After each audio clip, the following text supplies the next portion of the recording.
Hi, welcome to this video. My name is Folly. Today I'm going to be talking a bit about my master's project, which I completed as a part of my record production course at LCM, which is of course part of UWL. I personally investigated how to more closely approximate the sound of a group performance when recording alone or when recording with others at a distance, for instance due to the current COVID-related restrictions. Before I can start, however, and elaborate on what I did, how I did it, and why I did it, we must first go back in time a little bit. So I've got this handy device here, which shouldn't make that too difficult. So just hold on, and it should work.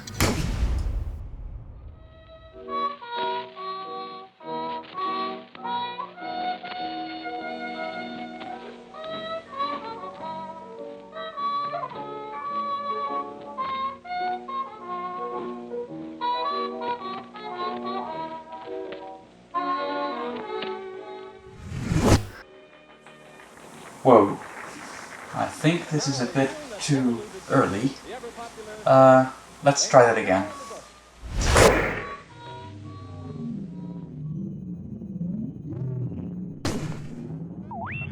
Whoa, I think this is a little bit too far ahead into the future. Next time I should really buy my time-traveling devices from a reputable dealer. Well, let's hope the third time's a charm then.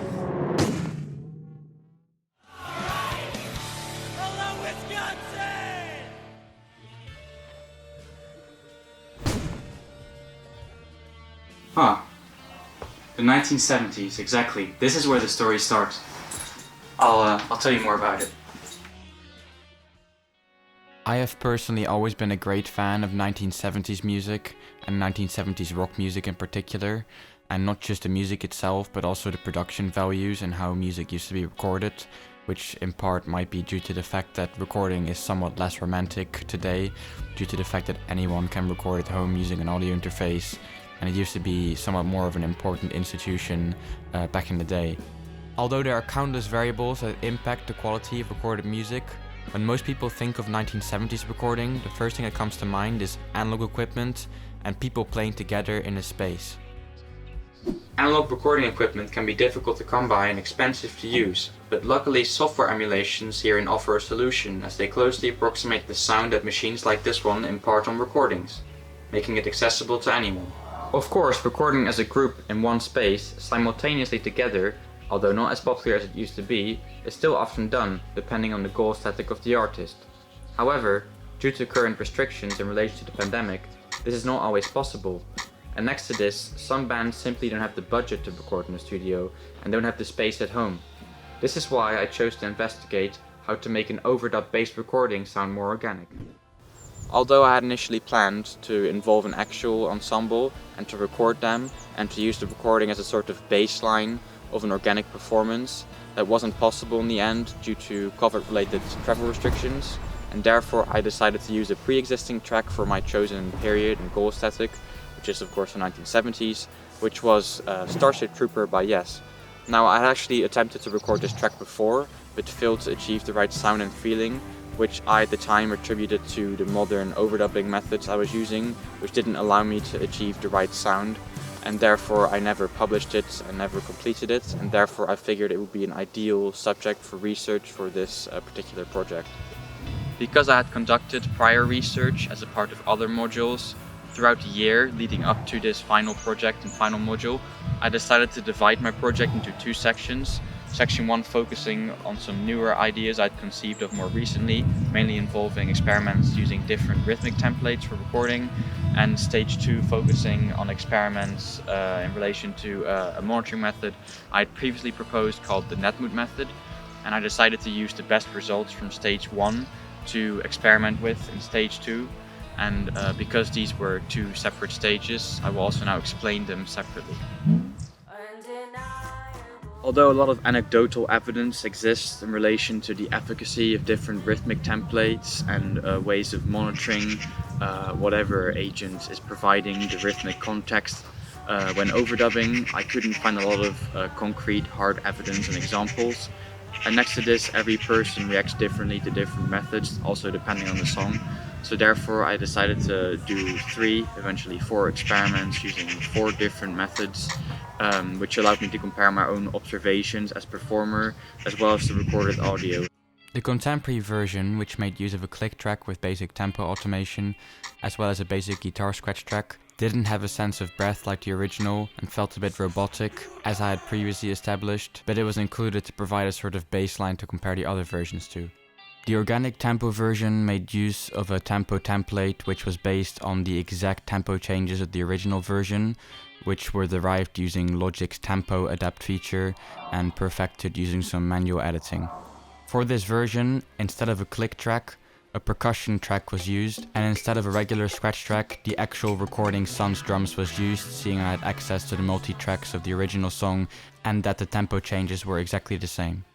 Overall, this promoted a more dynamic performance and it allowed me to focus less on playing in time and rather on performing and playing along to the track, and it also provided better natural cues, resulting in an overall superior performance compared to the contemporary version. Notwithstanding, when bass was recorded over the drums, it became apparent that some tempo changes and the timing overall seemed a bit awkward, which I attributed to the fact that the original performance on which the tempo was based featured a group of individuals, all with a unique innate sense of rhythm and timing, who were, during the performance, part of a larger feedback cycle that incorporated visual language and body language and such things, and that therefore the tempo and timing that seemed right to them didn't translate well for me.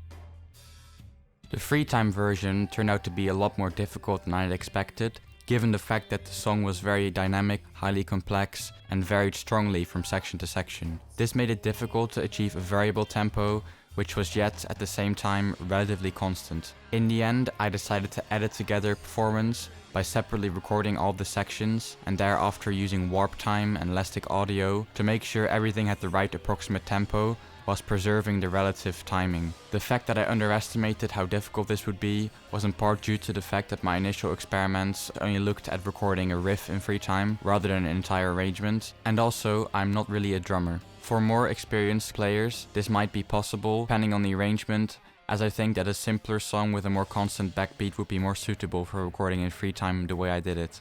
Perhaps a reactive click track that bases the timing on the average timing of the actual player within a certain bandwidth would be a good solution, following the tempo changes of the drummer within a predefined bandwidth, putting the drummer back in the driver's seat.